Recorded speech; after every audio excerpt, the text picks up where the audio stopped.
Hello students, welcome to the first lecture of asymptotic inference. In this lecture, we will first try to understand what we mean by asymptotic and what are the implications of it. So let us try to make things as interesting as possible. So have you been ever curious about dealing with large samples? Asymptotic, the word asymptotic itself means the situation wherein the sample size is really large, like in thousands or in lakhs. So again, the term large is a relative term, and it can be different for different probability distributions. So so far all of you are familiar with the statistical inference, estimators, different procedures of estimation.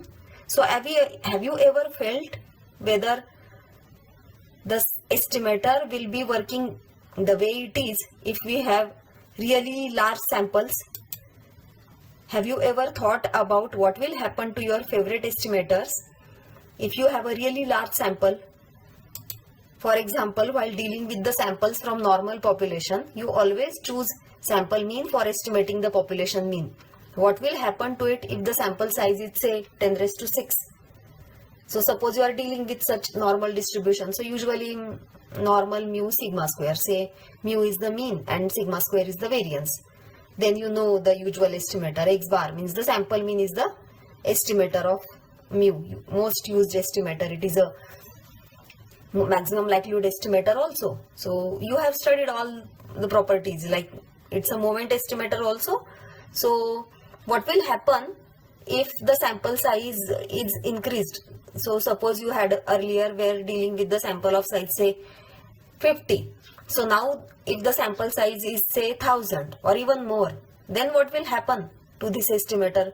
Will it be still good estimator?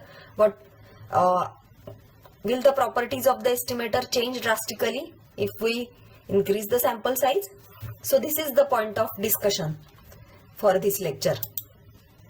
Another example can be, suppose you are dealing with uniform probability distribution, say uniform over 0 to theta. Then the estimator which comes to your mind the first is maximum of x size, maximum of the observations. Why do you take this as the estimator of theta? Simply because when you consider the range 0 to theta, it means all the observations are lying between 0 to theta. So it means x ordered n is the closest one to theta, and so x ordered n is taken as the estimator of theta, right? X ordered n means maximum of x size will be the closest to theta, and so it is taken as an estimator of theta. Another argument is that it is the maximum likelihood estimator of theta, so it is taken as, or it is used as estimator of theta. So will this be really close? Means will it get closer to theta if we increase the sample size? What will happen as we increase the sample size in this case? So to investigate this further, let us try to work out an interesting program in R. So we are in R. We want to check what will happen to the estimator as the sample size goes on increasing. So we take the example of uniform 0 theta. So first I am going to take the sample size n as 10. I have taken the value of theta to be 2.55. Then the maximum of the observations will be stored here in this vector t. Now what I am going to do is I am going to generate observations from uniform 0 theta of size n, and then so one such sample will be generated, and then for such sample the value of t will be recorded and stored here, and then we shall see what happens to these t's. So in order to see that, in order to investigate t, we should have more such values of t instead of only one sample from uniform 0 theta. Hence we will be simulating multiple samples from uniform 0 theta, and so I have put a loop, for loop here.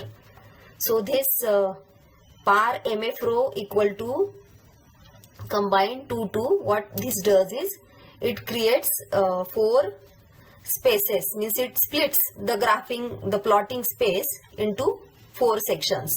So then this small n indicates the sample size.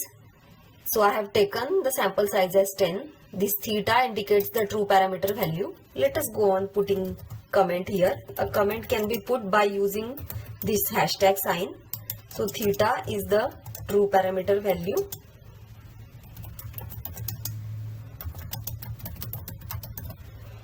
Then t is the estimator, or you can store estimates, means multiple values will be stored in this vector. This tot sim denotes total number of simulations. So I am going to generate 10,000 samples of size n from uniform 0 theta with theta equal to 2.55, n is equal to 10. So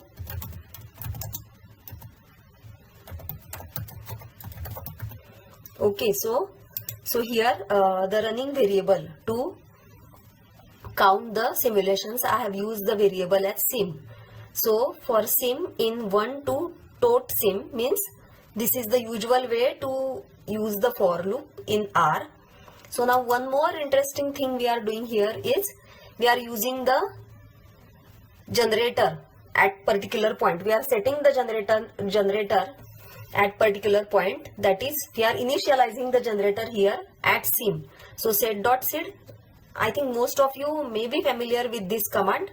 So set.sid and in bracket sim, so that the same observations will be generated each time. So let us first try to understand these lines, then I'll again explain set.sid to you.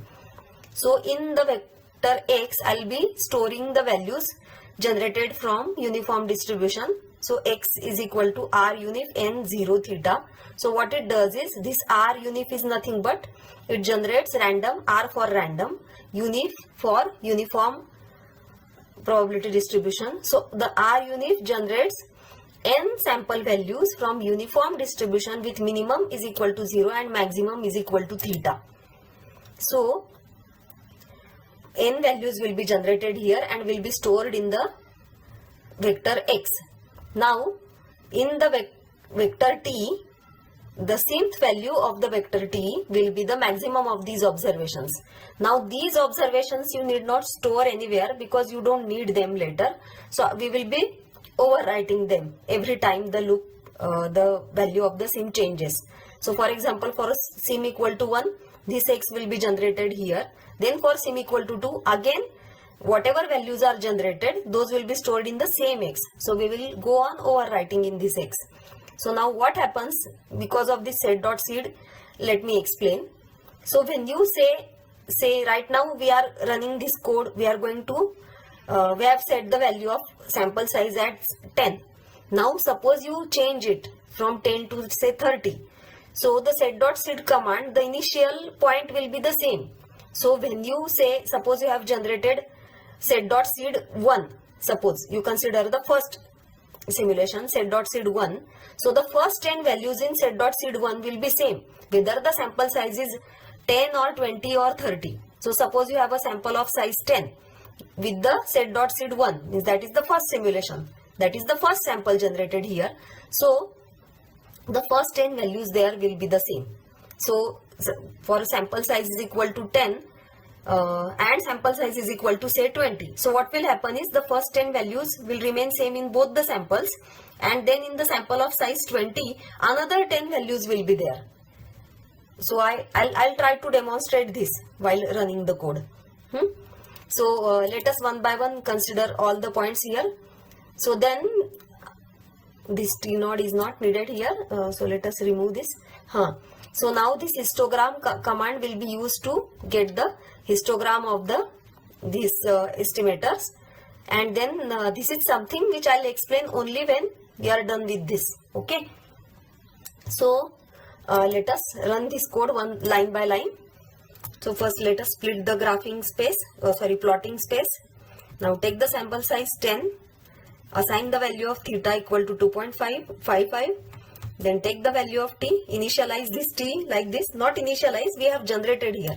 Initialize means if I assign some value to this t, then that will be called as initialization.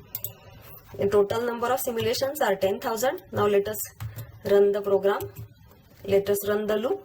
Now let us look at the histogram. Now see, in this histogram there are few things. First is histogram of t, then main is equal to paste and in bracket n. So because we will be now running this code for multiple values of n, so I want to give a title to this each of these graph, and the title will be the sample size of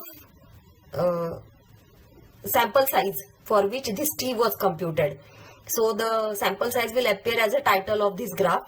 Then frequency, there are two types of histograms you might have seen.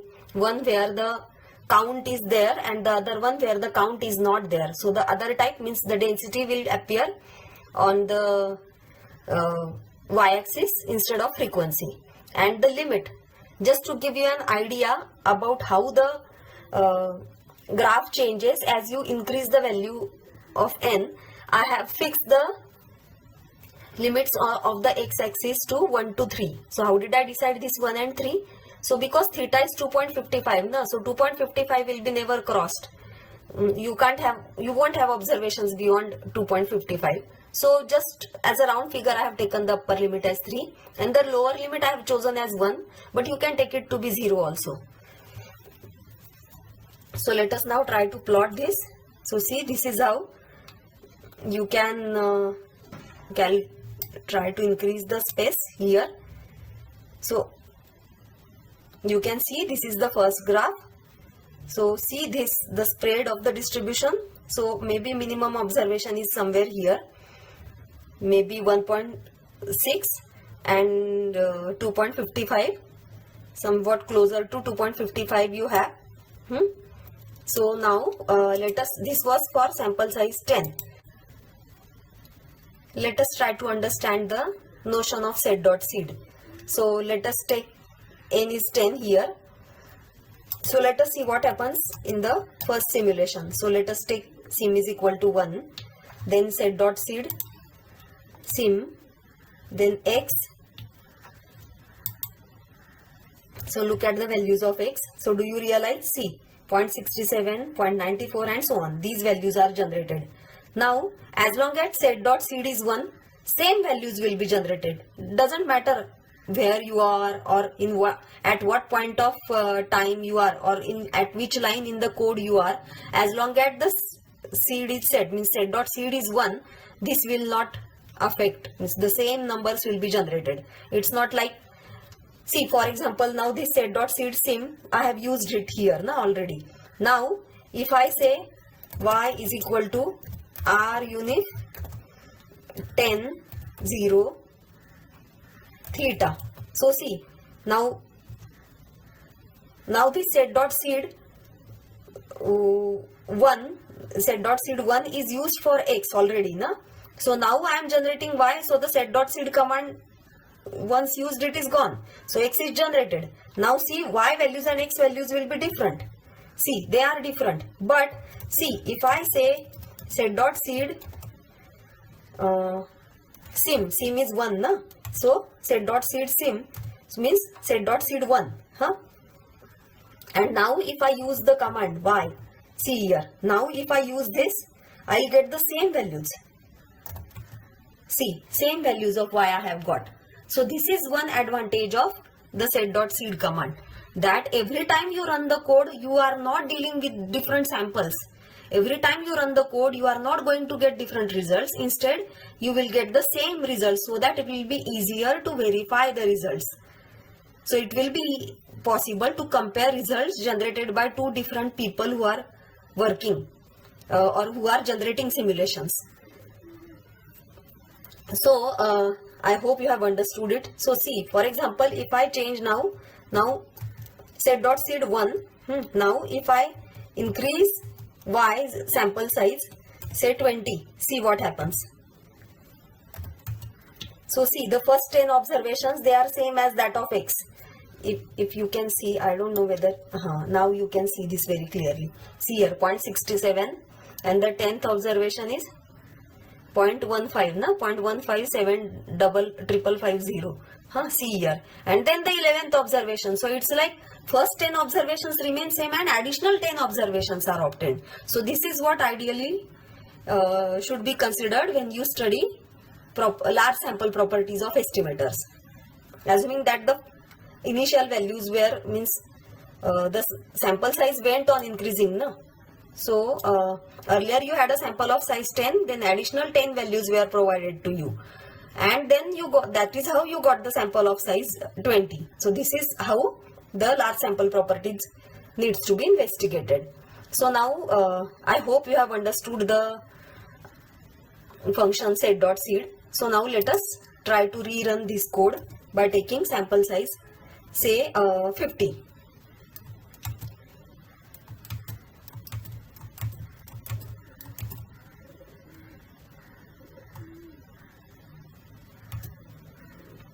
See what is happening here. What I'll do is now I think you will have a better idea. See, so now that is why I have put the x limits as 1 to 3, so that you will get a better idea of the graph. Okay, so see 1 to 3. So see what is happening is, now it is concentrating, na? The density is concentrating around the point 2.55, na? See, earlier it was spread out from 1.5 to 2.55. Now it is concentrating more and more towards the point 2.55. And now what will happen if you increase the sample size further, say 100, if you do it 100,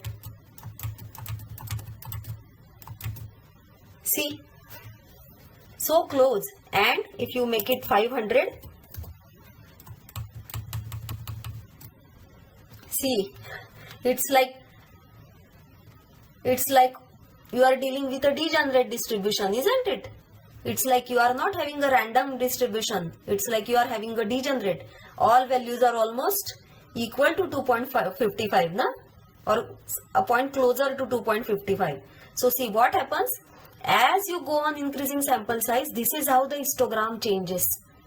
Means this is how the probability distribution of the estimator changes. Means what? The properties of the estimator will also change, isn't it? So what is happening is the estimator is going more and more close to the true parameter value. So if the estimator is going more and more, so how close is really close? Or when can you say that the estimator has attained something, some property? So when can we say this? So whatever discussion we are having now is actually going to the same direction. By what we are doing, we are trying to see whether the estimator is closer to the true parameter value by certain distance.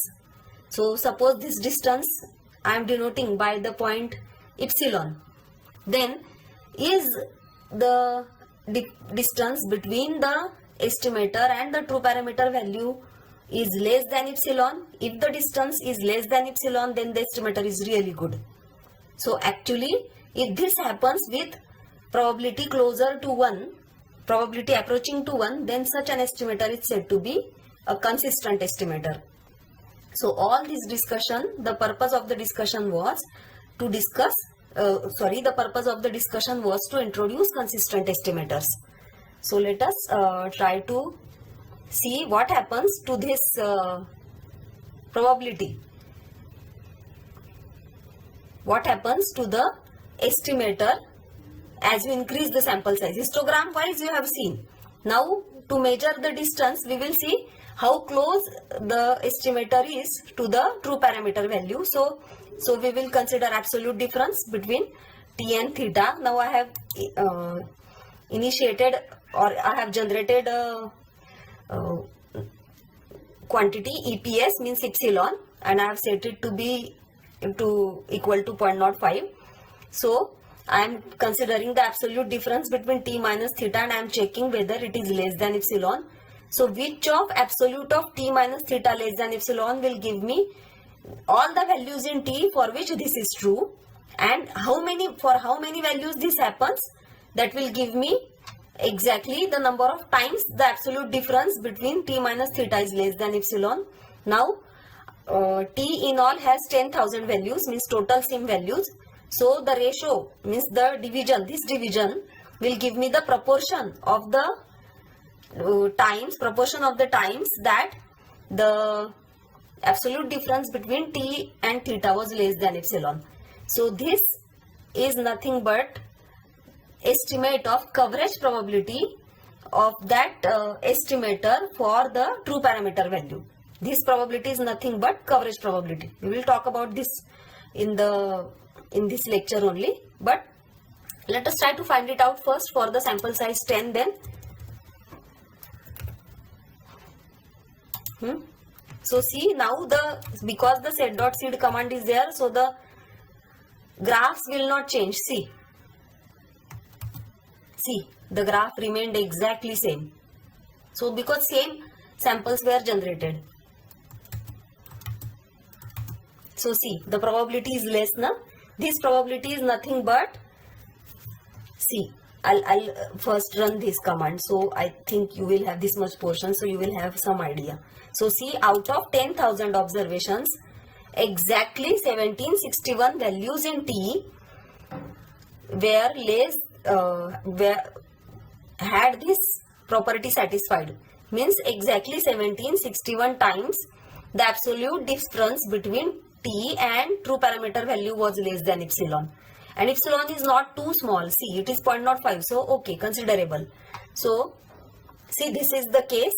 So, the estimated probability means this divided by total sim. So, in short, proportion of the this event, absolute difference between t and theta less than epsilon, this is 0.1761. So, if you now increase the sample size to 50, let us see what happens. It is not great, na? See, the same graph has appeared. See, 0.6272. So earlier it was 0.1761. Now this probability is 0.6272. Now if you increase the sample size to 100 and run the code again, see, the graph has appeared. So the probability now increases to 0.8611. And now if you increase it further, it's really interesting. See, the probability is 1. Means for epsilon equal to 0.05, this property is satisfied by all the values of t. So, in short, in this graph, all these values are actually not far away from theta. Na? The absolute difference between t and theta for all these values is less than 0.05. All of them, because the probability is 1. So I hope you have understood at least some part of it. So let us now go back to the theoretical discussion we were having. So what do we mean by consistency? So in asymptotic theory, we study the limiting behavior of a sequence of estimators of theta and examine how close it is to theta using various modes of convergence. Now I hope you are familiar with different types of convergences, such as convergence in probability, convergence in moment, convergence in means weak convergence, strong convergence, etc. So the most frequently investigated large sample property of an estimator is weak consistency. So weak consistency is also simply referred to as consistency. So it gives a measure to understand how much close the estimate will be to the parameter probabilistically. So this is what exactly we saw in the R program. So suppose this is how the definition goes. So suppose x is a random variable or a random vector defined on the probability space omega script a p theta. P theta is the probability measure which is indexed by the parameter theta. This parameter theta lies in the parameter space script theta, which is a subset or proper or improper subset of real lines. Means in short, you are dealing with a real valued parameter.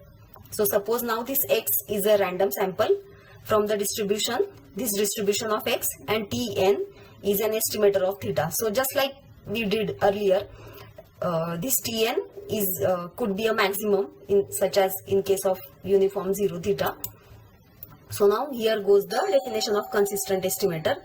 So a sequence Tn of estimators of theta is said to be weakly consistent or simply consistent. You can remember it as simply consistent for theta if for each theta, for every theta in the parameter space, Tn goes in probability to theta, means Tn converges to theta in probability.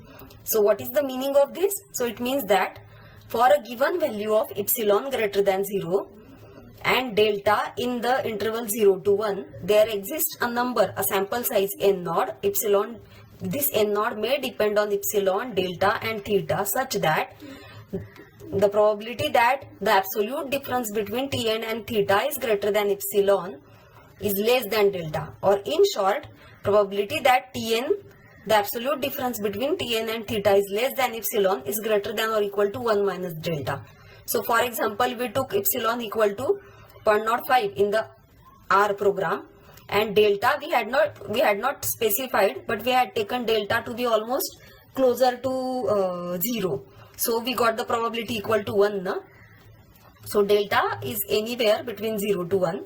So, and if this happens for all values of n greater than or equal to this n naught.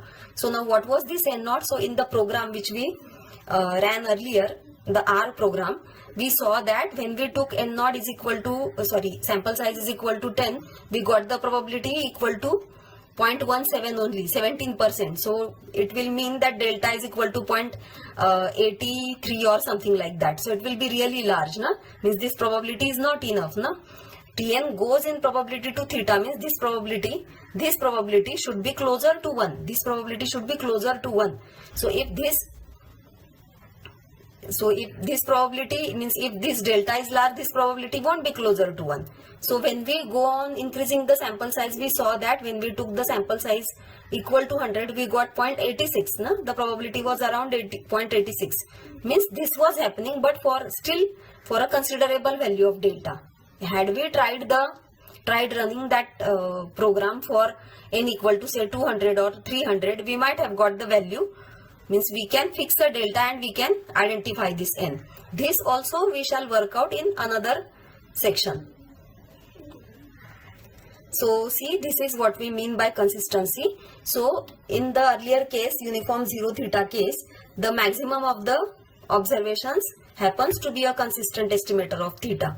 Now can we prove it theoretically? Instead of running to R every time for working out these things, can we do it theoretically? Can we find this probability, this or this, for the uniform 0 theta case? So yes, we can easily work it out. So let us see. So suppose we are dealing with uniform 0 theta. Theta is in this interval and x ordered n, we know that it is a minimal sufficient estimator. It's a maximum likelihood estimator as well. So let us check whether it is consistent for theta. So how do we check it? So let us find the distribution function first. So this is the distribution function 0 if x is less than 0. Distribution function of x ordered n. So it is x by theta raised to n if x is between 0 to theta, and it is 1 if x is greater than or equal to theta. So now let us try to find out this probability. Probability that absolute of x ordered n minus theta less than epsilon for any epsilon greater than 0. So now if you expand this x ordered n minus theta, if you expand, it will be like minus epsilon less than x ordered n minus theta less than epsilon. So you can add this theta everywhere, so you get this. So but see, x ordered n cannot be more than theta, no? At most it will be equal to theta. So this theta plus epsilon is meaningless. This probability will be 0 beyond theta. So we take the upper limit as theta only. So this probability is same as this. Now see, if epsilon, this point epsilon is greater than theta, then what will happen? Theta minus epsilon will be negative. And so x ordered n is always going to lie between the interval 0 to theta. So as a result, this probability will be 1 if epsilon is greater than or equal to theta. Notice that theta is not known. So we have to consider all possible cases in order to verify the consistency. All possible cases of epsilon. So for the first case where epsilon is greater than or equal to theta, the probability is exactly 1. Now, so this I have tried to explain here. So now let us take epsilon. So for epsilon less than theta, let us see what happens. So for epsilon less than theta now, probability that absolute of x ordered n minus theta less than epsilon, this is equal to, again the same this. Now this is nothing but this theta, epsilon is less than theta. So theta minus epsilon is between 0 to 1. So we can use the CDF of x ordered n here. No? This is nothing but the probability that x ordered n is greater than theta minus epsilon, because the upper limit is always theta. So this will be 1 minus this CDF at point theta minus epsilon. So which is nothing but 1 minus theta minus epsilon by theta raised to n. So if you simplify this, this is 1 minus epsilon by theta raised to n. So because epsilon by theta is again, epsilon is between 0 to theta. So epsilon by theta is between 0 to 1. So this 1 minus epsilon by theta is again between 0 and 1. So this raised to n, so a quantity which is between 0 and 1, that raised to n. So as n tends to infinity, this limit of this second term will be 0, and as a result the limit of this together as n tends to infinity will be simply 1.